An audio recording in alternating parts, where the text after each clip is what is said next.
Lyra sat at the far corner of the crowded dining hall, her hands folded tightly in her lap to keep them from trembling.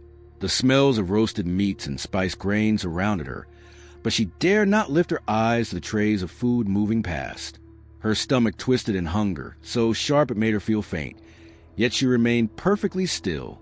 The other patrons glanced at her with disdain, some snickering as they passed. A group of traders at a nearby table tossed bits of stale crust toward her feet, laughing as though feeding a stray animal. One of them muttered loudly that she should be grateful for even that much. Lyra stared at the crumbs without moving, humiliation burning hotter than her hunger. Her thin frame and patched clothing made her stand out among the well-fed and well-dressed. The ridges along her temples, markings of her people, had dulled from malnutrition. She had once tried to work for scraps, offering to clean or carry loads, but most simply waved her away. A few even told her she should be gone already, like the rest of her kind. Lyra's planet had been destroyed in a war no one here cared to remember. She was the last of her family, surviving on whatever she could find. The laughter around her rose, sharp and cruel. One of the aliens mimicked the way her species spoke, his voice a cruel caricature. Others joined in, banging their utensils on the tables in a mocking rhythm. Lyra kept her gaze fixed on the table in front of her. The worst thing she could do was react. If she begged or spoke, they would only be louder, harsher. It was always better to stay silent and hope they grew bored. Her stomach let out a weak, audible growl, and the laughter intensified. A tray of discarded scraps slid across the table toward her. The trader who pushed it smirked, eyes glinting with malice. "Eat, little rat," he said in the common tongue. The word struck like a slap. She stared at the tray, her throat tightening. Hunger wore with pride, and she clenched her fists under the table, forcing herself not to reach for the filthy leftovers. The room seemed to shrink around her, noise pressing in from all sides. Her chest ached with shame. She wished she could vanish, wished she could remember the taste of her mother's cooking or the sound of her father's voice. Those memories were fading like mist, leaving only the gnawing emptiness of being utterly alone. No one looked at her as a person. To them, she was just a reminder of weakness in a galaxy that respected only strength. She lowered her eyes further, willing herself to endure another day, to survive until tomorrow somehow. The idea that anyone might sit beside her without mocking her felt as impossible as breathing air on her ruined homeworld. Daniel noticed her long before anyone else cared to. He had seen her sitting there every day, a silent figure shrinking under the weight of hunger and ridicule. Most humans on the station kept their heads down, afraid of drawing attention. Daniel was no hero, just a maintenance engineer repairing systems no one ever thanked him for. But something about the way she sat, still defeated, yet unbroken, gnawed at him. He stood in the meal line, paid for a full tray, and loaded it with fresh bread, a steaming bowl of stew, clean water, and a sweet fruit he knew she hadn't tasted in months, if ever. He ignored the curious glances from those who noticed his choices. When he turned toward her table, the laughter around the hall softened into confusion. By the time he reached her, it had gone silent. Daniel placed a tray in front of her gently, his movements calm and deliberate. "Come eat with me," he said simply. His voice carried no pity, only quiet sincerity. Lyra froze. Her wide eyes darted between him and the food. The other patrons exchanged mocking grins, waiting for the joke they thought would follow. She had seen tricks before. Food dangled only to be snatched away. She whispered a faint, almost voiceless no, her body rigid as though expecting a blow. But Daniel didn't move the tray away.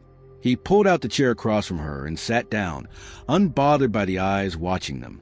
He began eating his own bread casually, as if sharing a table with her was the most ordinary thing in the world. "It's safe," he said, not looking around, not inviting the crowd's attention. Lyra's hand shook as she reached for the bread. She took a small bite, and the flavor was overwhelming, rich and real. Tears welled up before she could stop them, sliding down her cheeks silently. Daniel kept eating, not commenting on her tears, not turning her pain into a spectacle. For the first time in longer than she could remember, she felt treated as something more than a burden.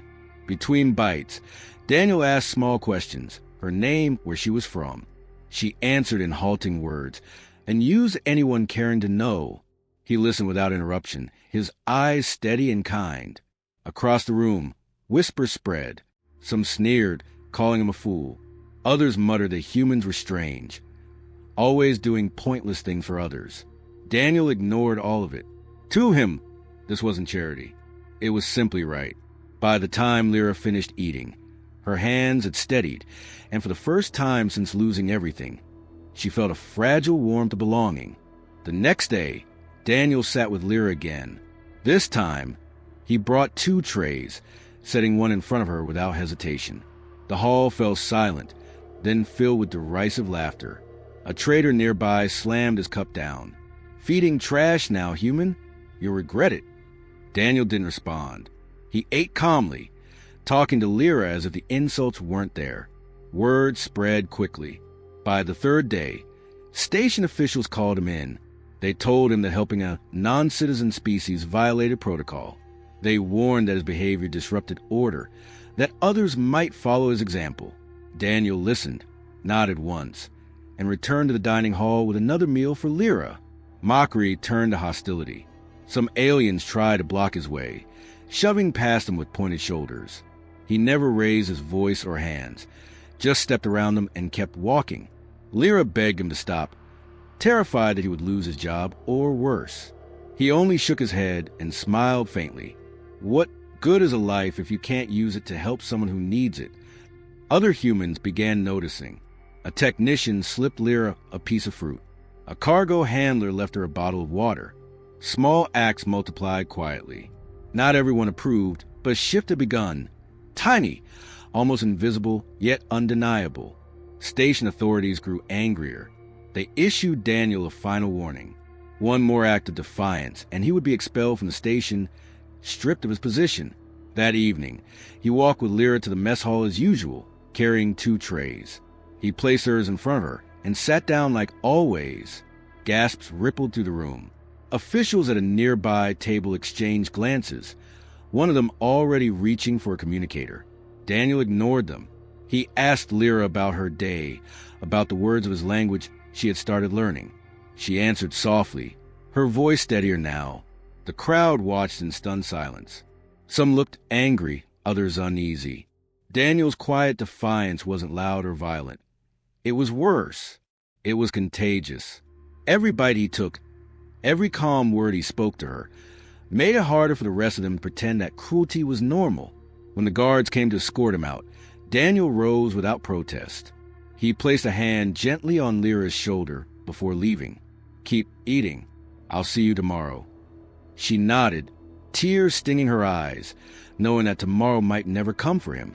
Daniel didn't return the next day. Word spread quickly. He had been expelled from the station, stripped of his job, and sent away on the next transport. The dining hall felt different that morning. The same traders who once mocked Lyra now sat in awkward silence, glancing at her as if expecting her to vanish. Then something unexpected happened. A young alien worker from the kitchen carried over a small tray of food and set it gently in front of her. He didn't speak, only nodded before walking away. Moments later, another worker placed a cup of clean water beside the tray. One by one, others followed, leaving small offerings, bread, fruit, even a folded blanket. No one laughed this time. Daniel's simple kindness had cracked something open in them, something most had forgotten existed. Lyra ate slowly, eyes wide with disbelief. For the first time, she felt the weight of every quiet act Daniel had made. How his refusal to look away had planted something stronger than fear in the hearts of those who watched him. A week later, a human freighter prepared to depart the station. Lyra stood at the loading bay, a small bag of belongings slung over her shoulder. One of Daniel's friends had secured her a place on the crew. As she stepped onto the ramp, she looked back at the station, once a place of hunger and humiliation, now slightly changed because one man had dared to care. The engines roared to life, and the stars slowly shifted as the freighter pulled away. Lyra sat by the window, clutching the blanket someone had left her days before. She thought of Daniel, his quiet voice, his steady eyes, the way he never treated her as less. In a galaxy where strength ruled and kindness was seen as weakness, A single human had broken the unspoken rules. He hadn't fought or shouted. He had simply shared a meal, and that small act had proven more powerful than any weapon. Lyra pressed her forehead to glass, watching the station shrink to a speck of light. Gratitude welled in her chest, steady and warm. She didn't know where this ship would take her, but she knew one thing with absolute certainty. Humans were different, not because they were stronger or richer, but because when everyone else looked away, they chose to care.